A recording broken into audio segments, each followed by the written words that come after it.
مساء الخير مشاهدينا، اهلا بيكم معانا النهارده في حلقه جديده ومباشر بمصر على شاشه الفضائيه المصريه. السباق الانتخابي والمرحله الثانيه مع جوله الاعاده خلاص انتهت ونحن في انتظار النتائج. بالتاكيد نحن نتحدث عن برلمان 2015. في مسميات كتير، كل الناس بتتكلم على اهميه هذا البرلمان. اطلق عليه برلمان حرب، اطلق عليه برلمان العبور، المهم انها كلها مسميات ان دلت على شيء فانها تدل على اهميه هذا البرلمان. بالتاكيد الكل يعي الان انه لا مجال للانقسام، لا مجال للبحث عن المصالح الشخصيه. اهميه هذا البرلمان في المرحله المقبله، وايضا تقييم عام على الاداء الانتخابي والبرلماني وايضا الحزبي، ده هيكون ان شاء الله معانا النهارده واحنا في انتظار النتائج الاخيره لجوله الاعاده للمرحله الثانيه. اسمحوا لي ارحب بضيوفي النهارده، الكاتب الصحفي الاستاذ حسين عبد الرازق، عضو المكتب السياسي لحزب التجمع. مساء الخير يا فندم. مساء النور. ايضا معي الان الاستاذ محمد يوسف العزيزي، الكاتب الصحفي بجريده الجمهوريه. مساء الخير يا فندم. اهلا بحضرتك. المهندس حسين منصور، نائب رئيس حزب الوفد. مساء الخير يا فندم. اهلا بحضرتك. طيب خليني ابدا مع الاستاذ حسين عبد الرازق، وخليني اتكلم عن البدايه، تصورك لاداء مجلس النواب القادم في ظل تغير جوهري، يعني الكل لاحظ وشاهد ايضا مدى التغير فيه، سواء فكان في العمليه الانتخابيه نفسها سواء ايضا في تكوينه المجلس.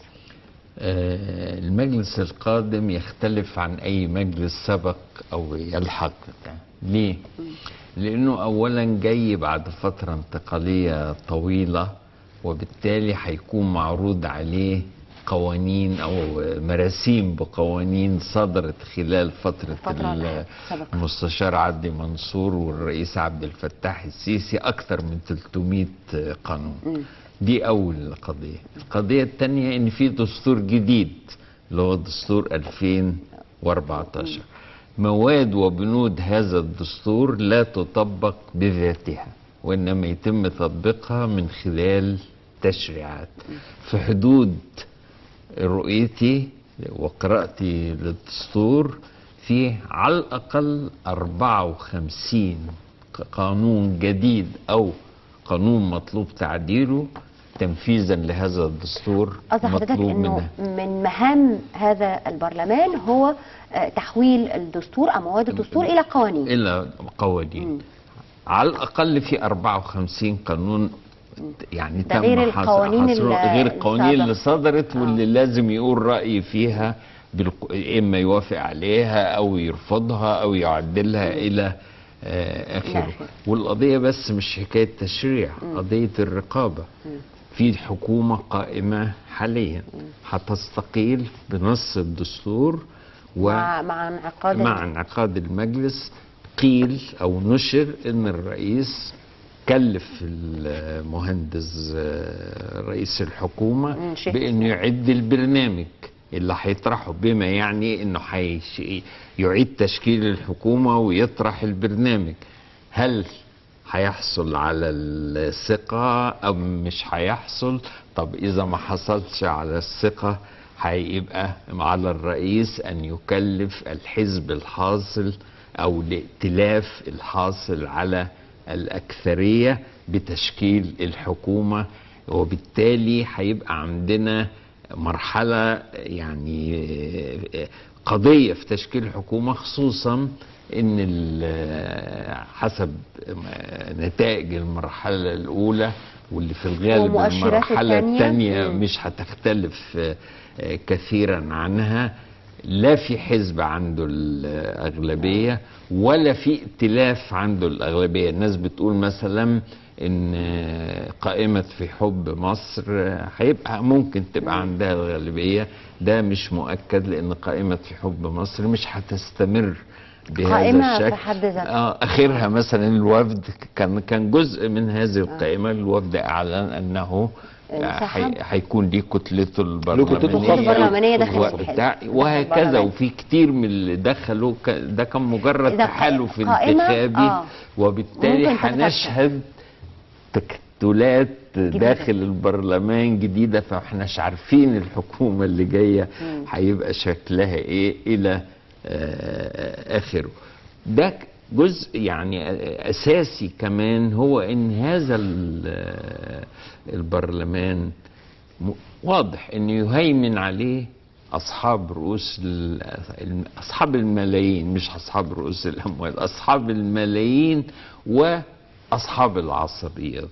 وغابت عن المعركة الانتخابية رغم وجود البرامج عند الأحزاب، غابت تماما، لأن النظام الفردي في مصر مش بطبيعته، لأن موجود النظام الفردي في كثير من بلاد العالم وبتخوض الأحزاب الانتخابات وبتطرح، بينما في مصر النظام الفردي حول الانتخابات إلى الشخص نفسه، قدرته على تقديم الخدمات، يعني ما بقاش نائب، بقى عضو مجلس محلي، قدرته على الانفاق، العصبيه العائليه، وغابت البرامج عن المعركه الانتخابيه. الاحزاب نفسها كان ليها دور برضو في غيابها، يعني الاحزاب عملت برامجها، عندها برنامجها العام وعملت برامج ما هو ما في المناخ نفسه ما يسمحش.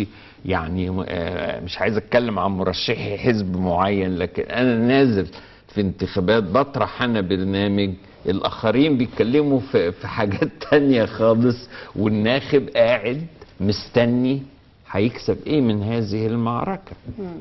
خلاص وصل الامر الى ان كان في مش شر للناخبين، شر للمرشحين، ان مرشح نازل عن حزب معين قبل ما يتقفل باب الترشيح حزب اخر يدفع له فيسيبه ويروح الحزب الثاني، فحدث افساد للحياه السياسيه غير مسبوق وبالتالي البرلمان القادم هيواجه صعوبات شديده، ويعني اخشى ان الصراع السياسي الحقيقي سيدور خارج البرلمان وليس في داخل البرلمان. هرجع لحضرتك مرة تانية أستاذ محمد، إزاي كانت الثورات المصرية محرك، خليني أقول محرك قوي لحياة المصريين السياسية تحديدا؟ هل أقدر أوصف البرلمان القادم، يعني رغم كل اللي قاله أستاذ حسين، هل هو يعني مرآة أو خليني أقول انعكاس لثورتين يناير ويونيو؟ شوف حضرتك، هو المفروض يكون انعكاس لثورتين، انما اللي حاصل في البرلمان ده مش انعكاس لاي حاجه، هو انعكاس لواقع بتعيشه مصر بقى لها فتره طويله جدا. الواقع ده بيقول ان احنا عندنا حياه حزبيه ومفيش حياه حزبيه، عندنا احزاب ومفيش احزاب، يعني عندنا شيء وعكسه. وخلينا نقولها بوضوح شديد، يعني باستمرار من ساعة التجربة الحزبية ما حصلت من بعد المنابر وأيام السادات، هي كل الأحزاب جت من فوق، مفيش ولا حزب موجود في مصر جه من القاعدة من تحت، كله اتشكل بالشكل اللي بالنظام ده، مع احترام لبعض الأحزاب القديمة. لا يعني بيتشكل بقرار فوقي، مش بيتعمل قاعدة في الشارع الأول وقواعد حزبية، لأن احنا ما عندناش لا تربية سياسية في المحليات ولا في الأحزاب ولا الكلام ده كله. الكلام ده كله كلام يعني احنا فاهمينه وعارفينه، بس ساعة لما بتحصل أزمة بنحاول نقول غيره، يعني بنقول حاجة تانية مختلفة تماما. يعني كل الأحزاب، حتى الأحزاب الليبرالية، حتى الأحزاب القديمة الموجودة، الأحزاب القديمة الموجودة، النتيجة اللي حاصلة في الانتخابات ديت ما هياش نتيجة يعني مغايرة لطبيعة الأحزاب وطبيعة القوى السياسية الموجودة في مصر، لا هي دي حصتها، ده الواقع، وده الواقع بتاعها، لسبب بسيط جدا. احنا عندنا أحزاب كتير عندها برامج. أنا كنت أتمنى مثلا إن البرلمان اللي بعد الثورة يبقى فيه كل اليسار، لأن اليسار ده هو المعبر عن العدالة الاجتماعية، التيمة الأساسية في الثورتين اللي حصلوا، عدالة اجتماعية، عيش، حرية، عدالة اجتماعية، مش ده اللي كان بيتقال في الثورتين؟ طب فين اليسار في البرلمان ده؟ فين القوى اللي تقدر تبقى او اللي هي بتتكلم باسم الغلابه على طول الوقت؟ فين القوى ديت موجوده فين؟ تقييمك لاختفاء اليسار ايه؟ مش رسالته مش واصله. رسالته مش واصله. احنا عندنا مشكله في الاحزاب يا استاذ امان، ان دايما لما بيحصل اي حاجه نروح عاملين مجموعه من القضايا كده، المناخ مش مناسب، القوانين مش مناسبه، الدوله واقفه ضدنا، كل الكلام ده. انا مقر ان في حاجات كتير جدا وقفت نمو الاحزاب، بس هل الحزب السياسي طالع عشان حد يعمل له حاجه تخليه يمشي، حد يزقه، ولا هو اللي لازم لا، هو المفروض هو اللي ولازم هو اللي يعمل قواعد ويدفع نفسه، ولازم هو عنده الوقود بتاعه، عنده الشغل بتاعه يتحرك بس ده غائب يعني ما هي غائب. دي مشكله الاحزاب يعني. في برامج هايله جدا زي في حزب التجمع وفي الوفد، وهو المساله عندنا في مصر كام حاجه يعني، يا يسار يا احزاب ليبراليه يا احزاب يمينيه اسلاميه اللي طلعت مؤخرا ديت، بس مفيش حاجه. ومع ذلك عندنا 114 حزب يعني ده اللي يخليك انت تقولي هو المواطن المصري ده وصل للدرجه الوعي الكافيه انه بقى. انا شخصيا ما اعرفش غير 10 12 حزب وبتوه في اسمائهم حتى الكبيره اللي هي ملهاش اي معنى، واخد بال حضرتك. وبالتالي المساله كانت عند القوى السياسيه اساسا. تعالي قبل الانتخابات ديت، احنا بنتكلم عن انتخابات برلمان بقالنا اكتر من سنه ونص. الاحزاب خلال السنه ونص ديت عملت ايه؟ سابت المساحه لحاجات تطلع اسمها قوائم وحاجات تطلع اسمها ائتلافات لانها مش موجوده في الشارع. قعدت تتخانق مع بعض، تخش مع بعض ازاي وتعمل ائتلافات ازاي وتندمج ازاي وتخرج من بعض ازاي، وكلهم في الاخر طلعوا اتكلموا على بعض. المواطن ده اصله بقى مشكلته انه ما بقاش عنده يعني عنده درجه من حتى الاحساس بالمصداقيه في الكلام اللي بيتقال. وبالتالي لما نيجي نتكلم حتى على الكلام ده، كان قبل هو الاستاذ حسين بيقول ان في حاله سخط عشان الناس ما راحتش وبتاع. لا، هي مش حاله سخط، هي حاله فقدان ثقه يعني. وبعدين طب هنعمل ايه؟ اذا هم عمالين يتخانقوا طول النهار ومحدش طلع قال مثلا انا برنامجي كذا، محدش انتصر لقضيه. دول اتخانقوا كمان يعني في وسط الانتخابات. ده كلهم دلوقتي داخلين بيقولوا احنا واقفين ورا الدوله، وكأن كلمه ورا الدوله ده جواز المرور للبرلمان، او ان احنا هندعم الرئيس في كل حاجه، وكأن ده جواز المرور للبرلمان. يعني حتى القوى السياسيه تقديري انا الشخصي ان هي مش فاهمه دور البرلمان صح. يعني انا معارضه، قولي لي في حزب في مصر بيسعى لانه يكون في السلطه، بيشتغل على انه يكون في السلطه، يشيل السلطه الموجوده ديت ويقعد مكانها. قولي لي. هي دي الاشكاليه اللي الاستاذ حسين بيتكلم فيها، فكره تشكيل حكومه. ما تشكيل الحكومه ده بعد ما يعني طبقا للدستور الجديد هيتشكل الحكومه. والحكومه اللي بس مفيش حزب واخد اغلبيه. ما فيش حزب هياخد اغلبيه. الائتلافات اللي هتعمل اغلبيه دلوقتي قائمه حب مصر، حتى بعد الحزبيين ما يخرجوا منها زي الناس اللي نجحوا من الوفد وغيره على القائمه ديت، هيخرجوا منها هيبقى عندهم حوالي 75. هم محققين في المنطقه دلوقتي يعني بيشتغلوا كتير قوي على المستقلين، وفي صراع شديد جدا دلوقتي بين قائمه حب مصر وبين المصريين الاحرار اللي هو بيجي في المرحله الثانيه او في الدرجه الثانيه بعد قائمه في حب مصر. ومن ساعات قليله مستقبل وطن قال ان احنا هننضم للائتلاف بتاع حزب في حب مصر. ادي عنده 75 وعنده 50 من مستقبل وطن وعنده المستقلين، هيعمل الاكثريه المطلوبه عشان يشارك. طب وبعدين بقيه الاحزاب بقى الوفد وغيره والاحزاب القديمه اللي هي عندها خبره وعندها ممارسه موجوده بكام؟ ممثله بكام؟ هي دي المشكله. طيب مهندس حسين، انا كنت عايز اسالك على حاجه دلوقتي. يعني احنا كنا عاملين بنقول دلوقتي احنا عندنا 112 حزب و114 حزب، لكن في الحقيقي وعلى ارض الواقع تقريبا هم 16 حزب اللي تمكنوا من حصد بعض المقاعد. يعني تقييمك انت بقى حضرتك للخطايا الاكبر للاحزاب اللي ما خلتهاش بالفعل؟ يعني دايما بنقول انهم ما لهمش قواعد، ما وصلوش للناس، برامجهم مش والموتور واقف وقاعدين في بيوتهم وما بيعرفوش يعملوا حاجه خالص.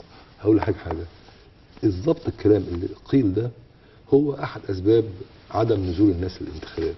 الحمله التي يشنها الاعلام المصري سواء الرسمي او الخاص على الاحزاب حمله جميله جدا، بتنتج في الاخر وبتثمر ايه؟ بتثمر ان الشموليه هي التي تتقدم للامام، وراس المال هو الذي يتقدم للامام. ليس معقول ان نكون نبحث عن دوله حديثه ودوله ديمقراطيه وتهاجم الحزبيه صباحا ومساء ويقال عن الاحزاب انها ملهاش لازمه وما بتعملش حاجه.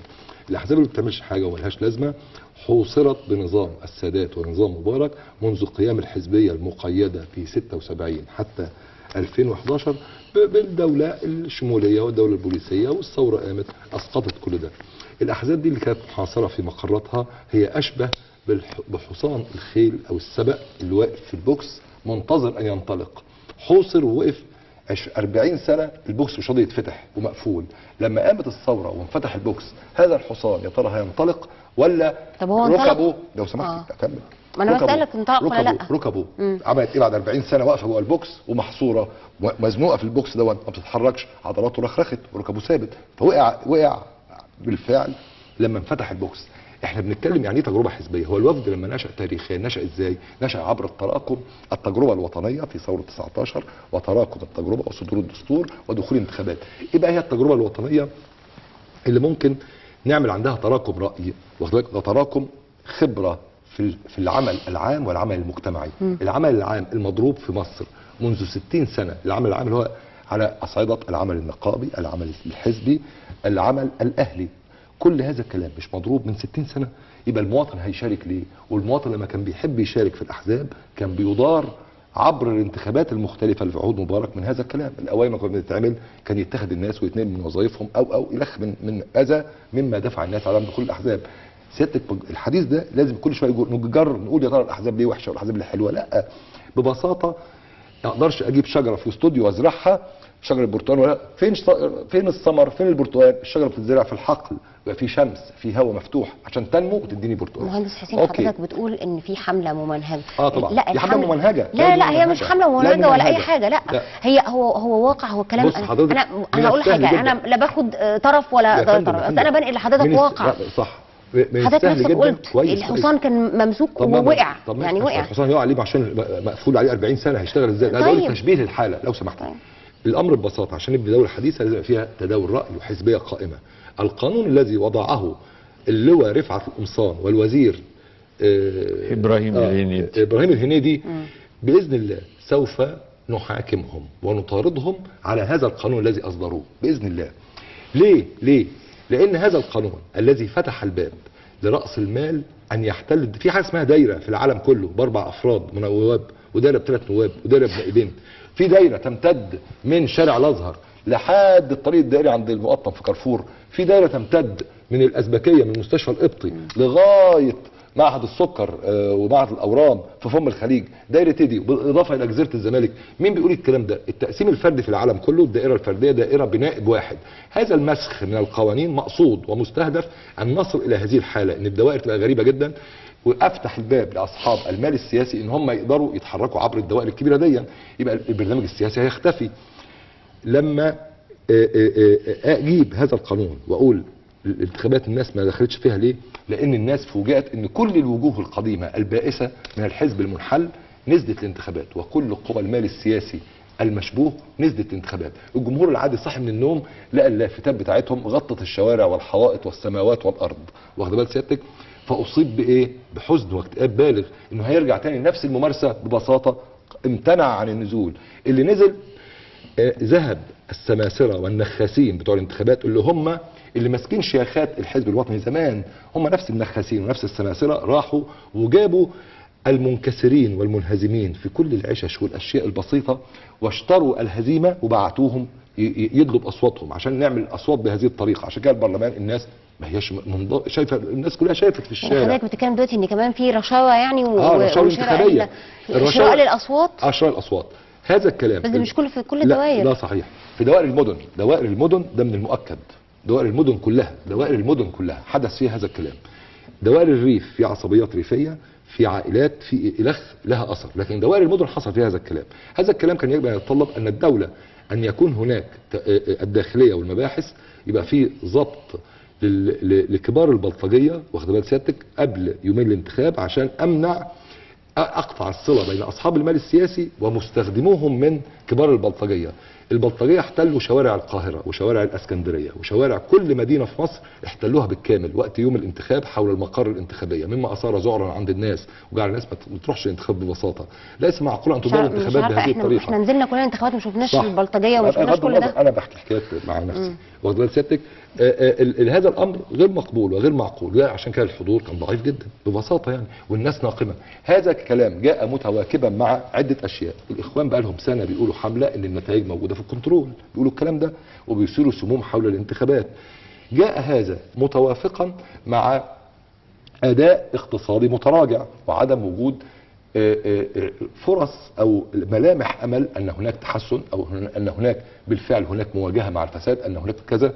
وجاء هذا متطابقا مع عوده ممارسات الشرطه الافراد، هنقول ممارسات افراد مش كويسه في الاقسام وبتاع، انعكست عند المواطن ان مفيش حاجه رجعت ولا حاجه راحت. كل ده انعكاس اجمالي. القصه دي كلها ايه؟ ان المواطن ببساطه اصيب باحباط ورفض ان ينزل وما رضيش يدلي بصوته.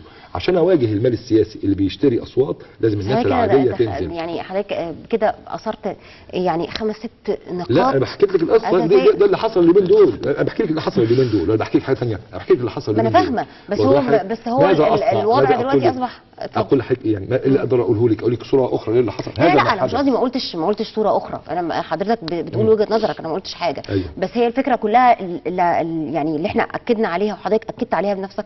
قلت لي لا انت قلت لي الموتور وواقف والناس الموتور واقف كويس. الموتور عشان اقول لك حاجه، اقول لك فكره اخرى عشان اقول لك حكايه الموتور دي ايه.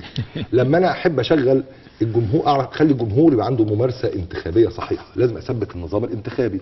يشتغل قايمه، يشتغل فردي، واشتغل فردي زي ما العالم بيشتغل، زي ما هم عايزين يشتغلوه. ودلوقتي سيادتك لما المواطن يروح على النظام الفردي الطبيعي مره واثنين، هيبدا يميز بين حسين وسيد وعبده ومحمد، ويبدا يبقى عنده السنس الكافي انه يميز بين اللي بيقول كلام نص نص، اللي مش مظبوط، الوحش. واخد بالك سيادتك؟ اعمل ده مره واثنين، يبقى اصبح عندي تراكم خبره. اشغل نظام القايمه، اقول اشغله واثبته بحيث المواطن يعرف يقول القايمه بتاعت التجمع دي قايمه كويسه، القايمه بتاعت ده نص كويس، او القايمه بتاعت مش عارف مين ربع كويسه، دول حلوين، لا دول بيقولوا كلام وما بينفذوهوش. ابدا اكتسب احساس ان الحزب ده بينزل ناس جادين ولا بينزل ناس مناظر. المواطن هيكتسب خبره الاختيار. طب المواطن عنده خلفيه على الكثير من الاحزاب. النظام ان يغير النظام الانتخابي كل شويه، معنى كده ان اصبحت في خبره انتخابيه عند الناس. يبقى احنا كلنا قاعدين في هيصه ونفاجئ ان الفلوس نازله. الفلوس اللي كانت توزع جهارا نهارا في شوارع القاهره النهارده، امر مش محزن وامر مؤسف وامر مخزي. ده امر مخزي اللي كان بيحصل. هذا الكلام كله هنواجهه ازاي؟ المستقبل ده رايح فين وجاي منين؟ ان الشباب الصغير اللي شاف المناظر دي كلها وبقى مش عارف ايه اللي بيحصل حواليه ده، هل مؤمن ان يؤمن بهذا الكلام؟ اللي داخلين المجلس وجميعا نعلم انهم قد اتوا اصوات بفلوس، من مش اصوات رايحه بصوره طبيعيه. في ازمه كبيره ربنا يسهل ونشوف هنوصل لفين فيها ان شاء الله. اتفضل. يعني انا عايز الفت النظر لحاجه بسيطه. قبل الثوره كان الحزب الوطني هو المهيمن على الحياه السياسيه. لو تذكري كان هل في حزب حاكم او في حزب مهيمن؟ جاي لك بس دقيقه. كان في اخر انتخابات اللي هي بتاع 2005 مش 2010، دي ما كانتش انتخابات. الحزب الوطني حصل على 30% من مقاعد المجلس، ولكن المستقلين، وهي زي ما قلت ظاهرة مصرية، بمجرد ما انتهى الانتخابات اعلنوا تقريبا كلهم ما عدا عدد محدود انضمامهم للحزب. احنا بنعيش صورة مشابهة. حب مصر هو الحزب الوطني سابقا، وهو القائمة المدعومة او اللي زعمت انها بتمثل الدولة واللي مدعومة، وطبعا فازت بال120 مقعد. بينضم لها حزب مستقبل مصر، لانه مستقبل الوطن اسف، لانه برضه حواليه كلام كتير ممكن يتقال، وبينضم لها عدد كبير من المستقلين، تكرار للصورة السابقة. ومع هذا ومع الحملة الشديدة على الأحزاب، وحضرتك بتقولي الأحزاب في مصر حلت من 53 ل 76، وشنت حملة إعلامية وسياسية شارك فيها رؤساء الجمهوريات مختلفة وبتاع، بحيث جعلوا يعني الحزبية رجس من عمل الشيطان فاجتنبوه. والرئيس السادات لما أعاد التعددية الحزبية المقيدة في 76 وبعد كده الوفد في 78، بمجرد ان في احزاب مارست المعارضة. لما كانوا 3 كان التجمع اللي بيمارس لوحده. في 78 لما جه الوفد انضم الوفد للاحزاب المعارضة وبتاع. لما لقى هذا الامر حملة ضارية ضد الاحزاب والحزبية اللي هو المفروض ان هو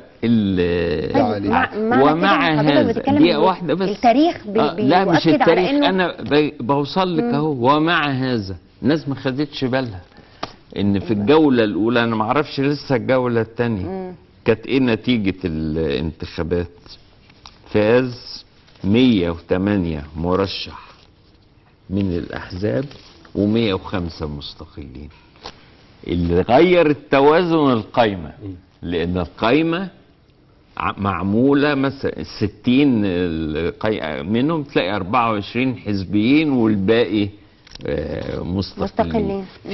في اصرار من الدولة واجهزتها الرئيسية على ان الاحزاب تفضل ضعيفة، رغم ان الدستور واضح في المادة ال5 يقوم النظام السياسي على التعددية السياسية والحزبية.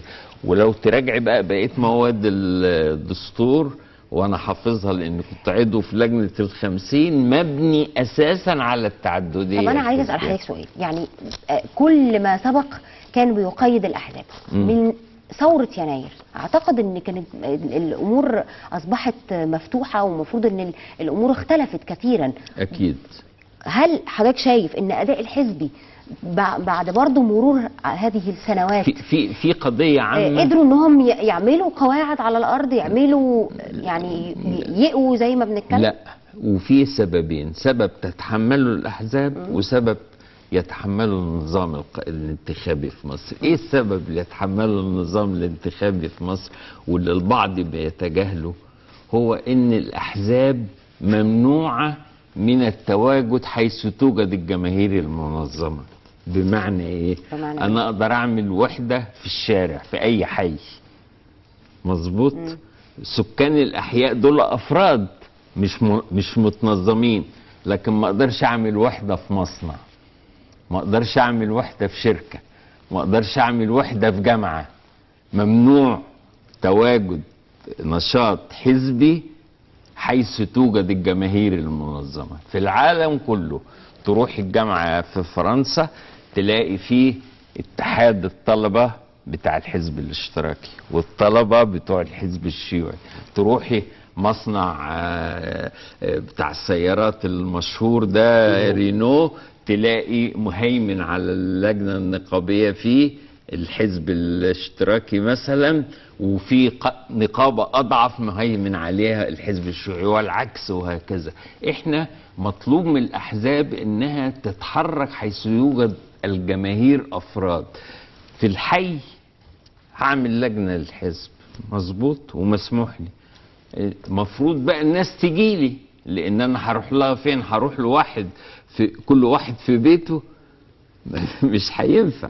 الأحزاب بتعتمد في كل العالم على وحدتها حيث توجد الجماهير المتجمعة. ده ما حصلش من بعد ثورة يناير؟ ما حصلش؟ لا، قانون حتى الآن لا زال قائما هذا القانون، وكل التعديلات اللي أدخلت على قانون الأحزاب لم تقترب منها. في مسؤولية على الأحزاب؟ المسؤولية على الأحزاب إن القيود الأمنية زالت، لم تستفد منها القيود. يعني أنا استغرب وهتكلم عن الحزب اللي أنا أنتمي إليه. إحنا أيام ما كان ممنوع عقد المؤتمرات في الشارع وممنوع المظاهرات، كنا بننزل وبنتصادم مع الشرطة، وأحيانا بنلزمهم أنهم يسيبونا نمشي في مسيرة أو نعمل مؤتمر. ومثلا مرة في مؤتمر في ميدان حلوان ومنعوا الفراشة انها تدينا، عملناه على قهوة وطلع خالد محي الدين على كرسي وخطب وجم العمال. يعني كده لما بقى مسموح ما استفادوش. قيادة الحزب ما حاولتش تخرج.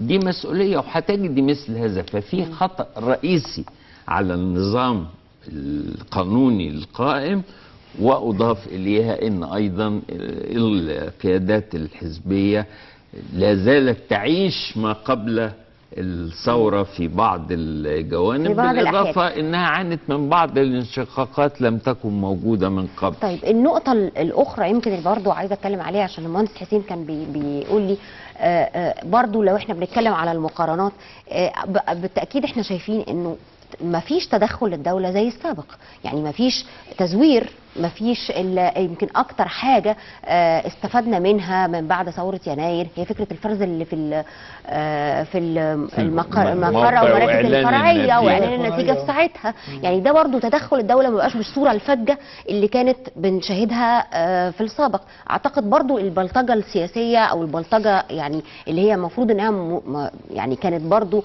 واضحة وظاهرة بشكل كبير جدا، مش ظاهره دلوقتي برضه يمكن الجزء الخاص براس المال او بعض الرشاوي ده اللي ممكن يكون نقطه واضحه في الصوره الانتخابيه بشكل عام.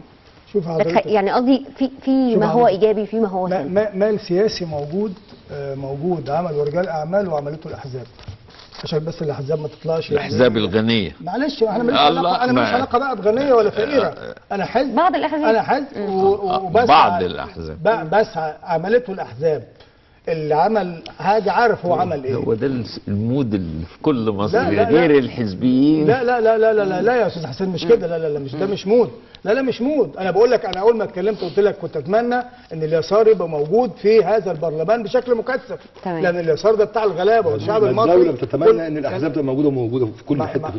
معلش الدوله برضه حزب الوفد قعد رايح جايه مع الاخوان شويه وهنا شويه، وهو اللي هز مكان على قوائمه. لا يا بيه، لا الوفد دخل في قوائم لوحده. لا مش الاشاعه دي. خليني اقول على اسماء اخرى مع قوائم الاخوان. التحالف اللي كان موجود عايزين نعمل نقطه نظام عشان الناس تسمعنا كويس. الناس تسمعنا كويس لما اتنين بيتكلموا محدش بيسمع. خلينا ماشي. اوكي نفس الخطاب اللي قاله الاستاذ حسين برضه بالنسبه للاحزاب، قال فيه كل الكلام اللي يقول احنا ما فيش اي حياه حزبيه في مصر، وده بياكد الكلام اللي انا بقوله، لان هو نفس الخطاب. طب لما المواطن المصري بقى الناخب، انت محتاج الناخب ينزل ينتخبك وانت بتقول كل الكلام ده، طب هينتخبك ليه؟ يعني هي المساله في الخطاب والتواصل مع الناس. بعد الثوره ما احنا عندنا احزاب طلعت. انا مش بصدد الدفاع عن اي حزب ولا اي قبل، لان انا مش منتمي حزبيا لاي حد، انا منتمي للدوله المصريه بس. ومساله التجربه الحزبيه اصلا تجربه مريره، الصراع اللي فيها على مستوى القيادات شيء يعني مهول، شيء مهول. يعني بتؤمن بالديمقراطيه وما عندهاش ديمقراطيه، بتؤمن بالحريه ولا تمارس الحريه. احنا داخل مجموعه من الاحزاب والكلام ده قالته. قولي لي على حزب سلم يعني حصل عنده سلامه كده صحيه في خلال الفتره اللي فاتت دي كلها، في معالي حزب التجمع اللي اتنقلت منه السلطه بشكل هادي ومحترم. باقي كله كانت في حرايق وفي بلاوي. ده حضرتك خدت 3 مرات دي حصلت 3 مرات. معلش وقبل كده حزب الوفد ما اتحرق. ده 2006 الكلام دي خناقه ثانيه دي. معلش يا خدام نعمان جمعه ماشي. مش ده تكتل. خلينا هنكمل ونرجع لحضرتك. اتفضل يا باشا. فهي المساله هو ده الخطاب اللي انا مش منتمي الا للدوله المصريه. انما خليني اقول، انت عايز حزب وعايز تبقى موجود في السلطه وتبقى موجود في البرلمان وعايز كل حاجه تعملها لك الدوله. طب انت وظيفتك اساسا مع المواطن مش مع الدوله. البرلمان اللي جاي ده القانون اللي بيحكمه قانون سيء صحيح، قانون اعترضت عليه الاحزاب ومحدش خد بيه، انما هو جاست وان خلاص. بعد كده بعد البرلمان ده هيبقى فيه المفوضيه العليا للانتخابات، صح يا استاذ حسين؟ مفترض انها القانون طبقا للدستور يتنفذ. لما يتعمل الكلام ده خلينا نشوف. انما انا مش ضد الاحزاب على المطلق، لان الاحزاب بتتكلم احيانا بخطاب يعني هو انت عارف الخطاب اللي هو ايه، يعني المظلوميه في كل حاجه. انت اساسا نازل في ارض محتاجه حرص، انت نازل عشان تعمل تربيه سياسيه، انت نازل عشان تناضل وتقاوم وتواجه وتقول الكلام ده. ايه الشكوى اللي مستمره اللي عايزاك بقى تبقى موجود؟ هي دي النقطه اللي انا كنت بشير اليها، ان احنا من بعد ثوره يناير كانت بقت اصبح في انفراجه، لكن ما زالت الاحزاب غير قادره على المواجهه. انا عارف ان في مال سياسي كان بيتوزع، انما ما فيش الا بلاغ واحد بس هو اللي اتقدم خلال كل الكلام ده. كل الناس اللي بتتكلم عن المال السياسي اللي سمعت زي الاستاذ حسين ولا اذا كان في ناس رصده، ما حدش راح عمل محضر ليه وبلاغ ليه. يعني هي المساله ان انا عايز ابقى ايجابي، مش عايز اشوف الظاهره واقعد عشان اتكلم عليها بعد كده. بلاغ واحد بس اللي اتقدم. هذا غير صحيح، غير صحيح. غير صحيح ازاي؟ بس كلام راجع الكلام اللي بلاغ واحد اللي اتقدم. انا بقول لك في ملسيات اللجنه العليا للانتخابات قالت، وفي فيديوهات صورت الناس وهي بتقبض، انما حد اتحرك عشان يروح يعمل بلاغ من الناس المعنيه بالامر. انا كحزب وفد ولا حزب ما اعرفش ايه ولا ايه، مش الوفد اي اسيس سين او صاد، سين او صاد، حد راح بلغ ولا حد راح عمل الكلام ده. طيب نتكلم عن بعد 25 يناير ده احنا كنا مش في حاله حريه بس، ده احنا كنا في حاله فوضى. كل اللي عايز يعمل حاجه كان بيعملها. طب ما في احزاب طلعت بقى لها سنه وسنتين، ليه عملت مع الناس؟ صرفت عليهم فلوس؟ مش كل الناس صرفت فلوس، هو بيتكلم على دوائر كل الناس. زي ما بيقولوا استاذ حسين، جابوا الناس الغلابه المنكسره وخلوهم ينتخبوا. لا، انا في دايره مدينه نصر الناس كلها انتخبت بحريه. في حد خد فلوس معروفه، وده تراث مصري مش هينتهي لا السنه دي ولا البرلمان اللي جاي ولا اللي وراه. ولو بقى في البرلمان ده ملايكه مش هيقدر يمنع الكلام ده لما ينتهي الفقر في البلد، لما الناس المواطن يحس ان هو بيمارس ديمقراطيه وهو شبعان بطنه مليان، انما جعان وعايزني اروح انتخب وواحد بيعرض عليا 100 جنيه مش هاخدها. لا هياخدها، ده المواطن المصري. احنا عندنا لا ناخب صومالي ولا ناخب اثيوبي ولا ناخب من ايطاليا، كلهم الناخبين المصريين والمرشحين مرشحين مصريين. القوائم الاحزاب اللي نجحت على في القوائم، الناس اختارت الاحزاب، الناس النواب اللي نجحوا من الاحزاب الناس اختارتهم مش عشان الحزب، عشان هو فلان، عشان الشخص، عشان هو فلان. ان هو حتى جوه القايمه هم مش عايزين برضه ايه يعني. انا قولي لي مين بيقول ان هروح انتخب حزب التجمع ولا حزب الوفد ولا حزب المصريين؟ بيروح ينتخب فلان، بيقولوا بيروح ينتخب فلان الاستاذ حسين عبد الرازق، انا رايح انتخب الاستاذ حسين. انا لا يعنيني يكون في التجمع ولا في غير التجمع، ده السمه الموجوده في كل معظم الناخبين المصريين. بنتخب الاستاذ حسين المهندس حسين لانه مش في الوفد، لانه المهندس حسين. ده حتى القوائم يا فندم، يعني حتى قوائم الناس كانت بتختار بهذا الشكل. احنا عايزين نغيرهم بين يوم وليله. اذا كنت انت بتقول الاحزاب بقى لها 40 سنه واقفه، الحصان واقف ما انطلقش، طب انت عايز المصريين فجاه يقوموا الصبح ينتخبوا بموضوعيه بقى وشفافيه وبرامج وبتاع؟ انا ما طالبش المصريين بحاجه، انا بتكلم عن الدوله والقانون يا بيه. ماشي، معلش، بس الدوله والقانون مش هي الانتخابات ديت مرشح وحزب حياه سياسيه وناخب بس مش اكتر من كده. انا هنتقل لمهندس حسين. لا انا هدي حضرتك الكلام دلوقتي، بس عشان انا برضو عايزه اكد على نقطه. هو المفروض انه لو في نوع من انواع البلطجه حتى امام اللجان، مش ده كان المفروض برضو يعني يبقى في له اي يعني بلاغات مثلا او ما شابه. قال ان الدوائر كلها كده، وده مش صحيح، لانه شايف الحاله الامنيه كانت متزنه وكان في حاله استقرار. ممكن اتفضل. عايز اقول حاجه بس. القانون تقسيم الدوائر هو الروح التنفيذيه للديمقراطيه، ده ما اختلفناش فيه، وحتى اليوسف ما اختلفش على القانون. الاحزاب ما بعد 25 يناير 2011 حصلت في مصر سيوله في الاحداث كثيره جدا.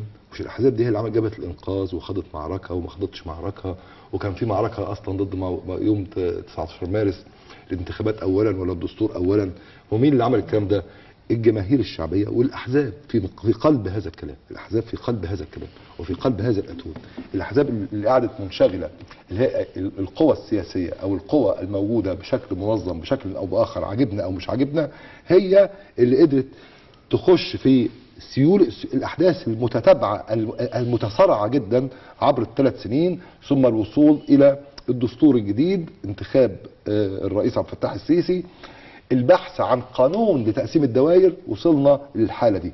هذا الكلام كله الوقت بيمر ازاي، والتجارب الحزبيه الشبيهه في العالم ايه هي، وازاي الناس بينمو وعيها وبيخش. كل هذا الكلام يحتاج الى تراكم والى زمن والى قدره على الحركه. لما يكون الاحزاب بتواجه حمله اعلاميه بقول لحضرتك منظمه جدا، الحمله دي وجميله جدا، بقى لها سنه ونص، الاحزاب مش كويسه، الاحزاب وحشه، الاحزاب ما بتعملش حاجه، عملوا ايه دول؟ راحوا فين؟ جم منين؟ يبقى المتلقي المصري يرى ايه؟ حاسس ان الاحزاب دي عبء عليه، والبرلمان اللي جاي هيبقى كارثه. انا هسيب حضرتك تكمل كلام، بس هقول اسالك سؤال صغير قوي عشان حضرتك بتتكلم على الحمله برضه الاعلاميه.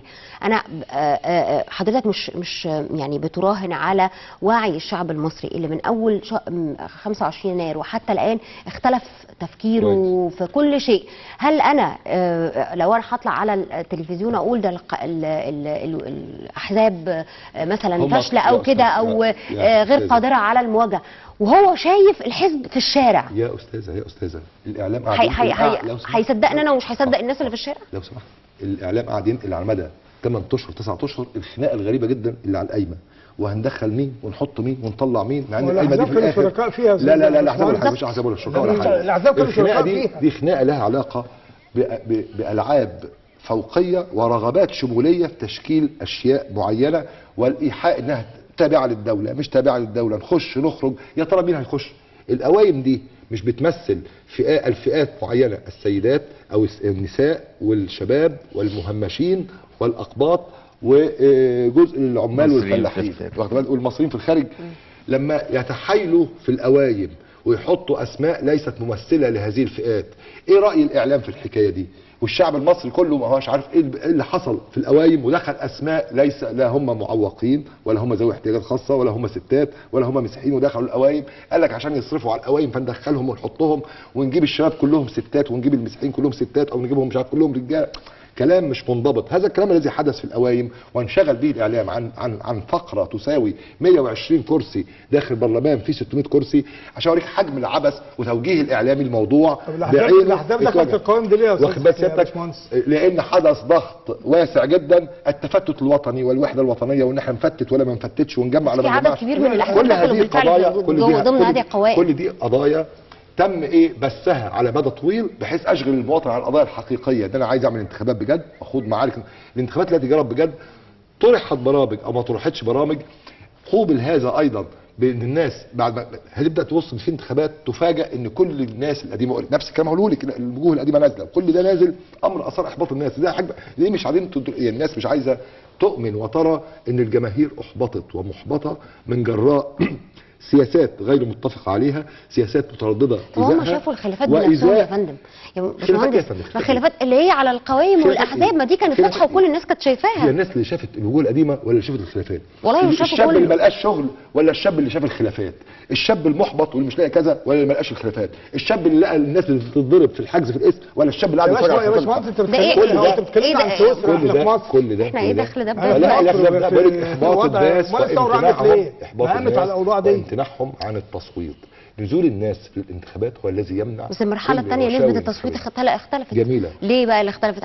في حاجه اختلفت خلتهم نزلوا ازيد يعني في المرحله الثانيه؟ اختلفت يا استاذه محافظه القاهره من اقل المحافظات تصويتا، اللي مليانه اعلام ومليانه نخبه ومليانه احزاب ومليانه كل حاجه، الناس ما راحتش. قولي لي طيب اللي قاعد بقى في العزبه ده لما يروح يبقى ده راح عشان خاطر حد ضغط عليه؟ اللي احنا عايزين نناقشها لماذا حدث هذا ولماذا حدث هذا، ده اللي احنا عايزين نناقشه. تقرا بقى الاحزاب ده شمال سيناء والعريش والشيخ زويد وكله ده، يعني طوابير كانت كتير، يمكن اكتر من الحضر، يعني اكتر من المدن، اكتر من القاهره. هي الطوابير ده اصل ظاهره مصريه، احنا مش عايزين نصور. محمد اثار نقطه جميله قوي، قال ليه الاحزاب ما بتقدمش بلاغات؟ لا، تقدمت بلاغات في كل دائره، تقدمت بلاغات وخدت صور على الرشاوي الانتخابيه، وتقدمت بلاغات للجنه العليا للانتخابات. واود ان اقول لك حاجه، اللجنه العليا للانتخابات الجميله دي لجنه جميله قوي، لجنه اداريه جميله قوي، بتعمل حاجه اسمها لجان الرصد عشان ترصد الانفاق المالي. هذه اللجنه العليا لم يتخذ رئيسها قرارا بانشاء لجان الرصد اللي هي موجوده في قانون مباشره الحقوق السياسيه رقم 45. ما عملش القرارات دي رئيس اللجنه العليا للانتخابات، واصدر قرارات قديمه في فبراير 2015 بتشكيل لجان الرصد، وشكلها من ايه؟ لجان رصد الانتهاكات يعني؟ لا يا فندم، رصد الانفاق المالي، السقف المالي لكل مرشح. شكلها من ايه؟ من سكرتير عام المحافظه ومعاه 2 يساعدوه يعينهم المحافظ، يعني لجنه حكوميه. طبعا القانون بتاع 45 والمعلن على صفحه اللجنه العليا للانتخابات ما فيش حاجه اسمها لجنه حكوميه، مكون من خبراء من هيئه الخبراء وقضاه مستقلين. انا خلاص وقتي تقريبا انتهى، بس انا كنت نعمل ايه مع اللجنه العليا للانتخابات بقى؟ لا هي اللجنه العليا للانتخابات ما عرفتش تعمل حاجه، وفكره رصد التجاوزات الدعايه الانتخابيه ولا حد هيعرف يحكمها. دي مساله عايزه تراكم زي ما بقول كده، ان انت عشان نبقى صح ما يحصلش الكلام ده، محتاجه تراكم.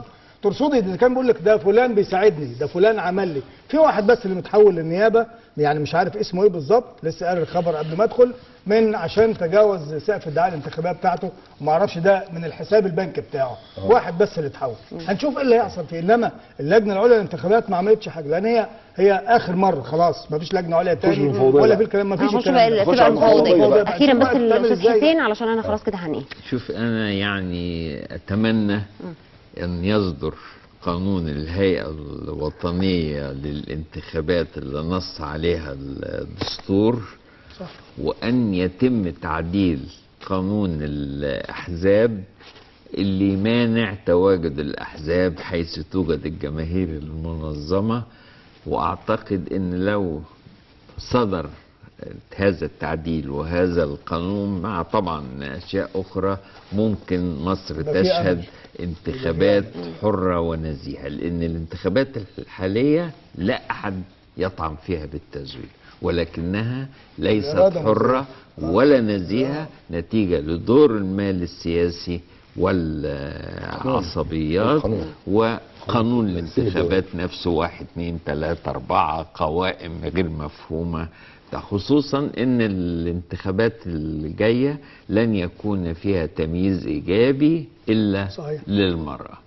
وهذا امر متبع في 108 دولة ومعروف يتم ازاي سواء كان انتخابات قايمة او فردية. أنا بشكركم جدا، شكرا جزيلا وجودكم معانا النهارده.